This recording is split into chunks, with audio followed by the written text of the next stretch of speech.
Morning again, good morning again. So tapos na tayo magpakain ng mga inahin na yun. Kumakain pa sila. Hindi pa pala sila tapos. Kumakain pa lang. So meron naman ako ngayon pupuntahan dito kung isang alagang piik. Siguro mga lilitsunin na siya ngayon. Kung napanood nyo sa aking video yung piik na tumatakbo, itinali ko. So tinali ko muna siya dito sa ilalim ng mga puno. Parang isang buwan na siya dining mahigit. So kapatid do siya nung anim na malalaking nandun sa brooder, yung anak ni Dora. Kaya ko po siya ibinukod nagka-problema siya dati noon. Hindi siya kumain. 3 araw ko siyang pinagmamasdan noon dito sa Kaparangan. Pero nung una pa lang times na hindi siya kumain, outside the brooder agad siya. And dito ko na lang siya nirecover sa gubatan. So tinurukan ko po siya ng 2 shot ng gentamicin. And as of now, ayun. Kilalang kilala na ho niya ang boses ko at mga yabag. Tinatawag niya na ka. Hello, Sako Bag. I'm coming. Quiet. Sako Bag, I'm coming. Ayan ah. Oh, wait lang, wait lang. Huwag ka na magwala. Ito na pagkain mo. Oh, wait lang, wait lang.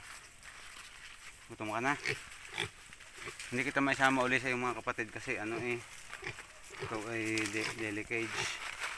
Pero ngayon, tingnan nyo po ha. Halika na. Ito na yung pagkain mo. Yan, tingnan nyo, pandalin na siya. Oh. Siya, sa laki na rin. Humahabol siya sa kanyang mga kapatid. Malakas pa nga siyang kumain kasi nagsusulo eh. Pero basta umaalis ako, tumitingin ho ang baboy na yan. Hindi siya makabubong pag aking iniiwan. Eat lang, very good. And ito yung pamerinda ko sa kanya. Yung Madre de Agua. So nung times na nandito ho siya sa gubat, nilagay ko siya sa sako bag, kaya ang pangalan niya ay si sako bag eh. Ang ginawa ko sa kanya, sinako bag ko siya para hindi siya lamukin, tapos labas lang yung ulo niya sa butas, tsaka 2 paa sa unahan para siyang nakadamit. Ganyan. Lakad na doon. Lumakad ka doon, kumain ka, mamaya kainom. Yala. Tapos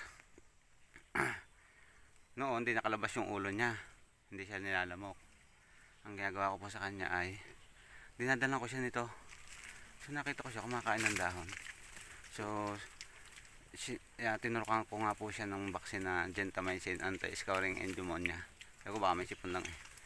And after 1 week, ayun, naka-recover na siya, kumakain na siya ng dahon, kumakain pa siya ng feeds. Ubos na gagad, katulin mo naman eh. Wait lang, nauuhaw yun, kaya gayon. Alam niyo po, sanay na sanay yun uminom sa bote. Galing yung dumidi sa bote. Ubos na nga yung katulin. O, ari pa. Yun, lakad na. Kukunin ko ngayon tubig, huwag ka muna magulo. Ang iyong tatay ay busy pa sa pagbibideo. Lakad ka doon. Papaluin kita eh. Huwag matigas ang ulo. You need to follow me to save your life. English. Hindi, kailangan mo sumunod sa akin para mabuhay. Ha? Hindi kita may sama sa mga kapatid mo kasi pasensya ka na, nervous pa ako eh. Pero ikaw na yung aking sisako bag na ang baboy gubat. Oh, huwag ka nang chismoso. Lalaki. Ay, babae pala siya. Huwag kang marites. Hey! Okay, wait. I will get your drink. At pagkatapos, meron po siyang painom dito sa bote ng pap. Naalala nyo yung commercial na yung, ewan ko kung pap nga. Ano nga ba yung pap nga yata? So, ganun ang pinapainom ko sa kanya. Hindi pala, buti pala rin yung RC. Hoy, halika na. Hey, come here. Drink your water.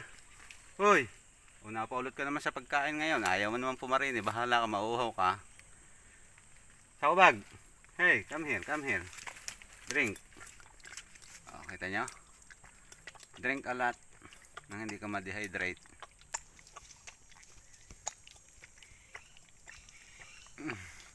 Take photo. Hop, stop it. Lakad mo na ulit doon. Kain mo na ulit. Mamaya ka ulit uminom.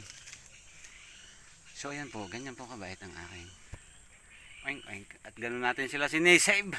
Kasi ang Mama Hernandez nga po ay napaka adventurous and number 1 pro-life. Kung kaya nating i-save, save it. Kung kailangang i-fight, fight it. Oo, inom ka na ulit. Okay.